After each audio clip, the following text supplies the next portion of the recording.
Hello, Ryan here, aka Mac, and welcome.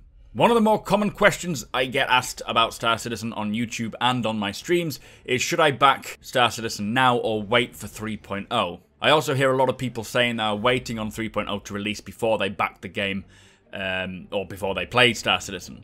Deciding whether to back now or later is a difficult decision which many people are pondering. Today I would like to give my opinion and thoughts on whether you should back now or hang on for a later patch or a more complete game. To make this decision, we need to look at what is available today. We need to look at the pros and cons of backing early, but ultimately it will come down to you, how you personally feel and what kind of gamer that you are. There is not going to be an indefinite yes or no answer to this, but hopefully I can help you make the right decision. So, Star Citizen is currently in alpha state. What this means is that it's still very much in development, and the difference between Star Citizen and other games in development is that backers are able to play while the game's development is ongoing.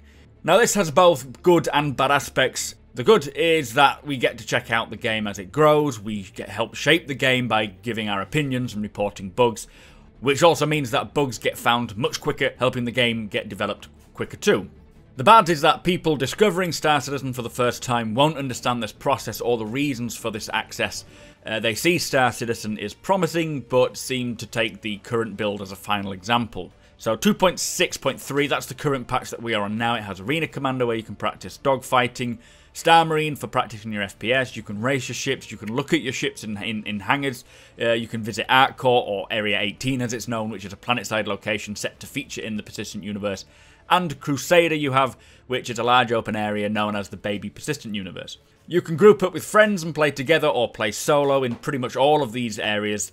It includes 48 ships, none of them are finished, some of them are going through revamps, all of them are still being balanced and set up for future mechanics. All of them are customizable though, you can buy weapons and some components. Characters can buy spacesuits and a few weapons, all using temporary credits earned from missions. There's 100 sextillion kilometer play area, but don't worry about that, you won't be checking out any of that at the moment because there's nothing really out there. Plus 17 known missions in the Baby Persistent Universe with some points of interest as well. Very, very cool. None of the above is a representative of what Star Citizen will be. There's still core mechanics for ships, FPS, locations, pretty much everything. It's all still very much in development, and it will come later down the line. 2.6 is very fun to play. It gives us a chance to see our ships and play with friends, but it gets boring fast. The time between patches can be many months, and you will end up doing everything quite quickly. Now, 3.0 is set to be the next major release, hopefully coming June, July, and will include many incredible new features, plus many mechanics which will change the way the game feels completely. There's new ships, there's new FPS features, new missions, new roles like trading and mining, but most importantly, the ability to land on procedurally generated planets, or well, moons. And 3.0, in my opinion, will be an introduction into how Star Citizen will eventually feel, but it's still not a final product. So the question is, do I back now or wait for 3.0? Backing early does have benefits, as you get the game cheaper, you get early backer rewards, you get to establish friends within the community, and one very cool reason is that you are a part of history and get to share in the experience of watching the game grow. If you back later, you get a more complete game, it has more longevity, and you won't have to put up with as many bugs. Now, the pros of backing now is that you get to check out many of your ships. It's very fun playing with the missions. You have some incredible random moments, some absolutely awesome random moments. You meet some amazing people and establish friendships. As I've said, pretty much anywhere I go in the world now, I'll be able to find someone local to have a beer with who is a citizen. You get to see the game grow and learn a lot about game development. You get to be a part of history. You get to actually influence the game's development by giving your opinions and voting. Plus, as I say, there are little benefits like it's a bit cheaper.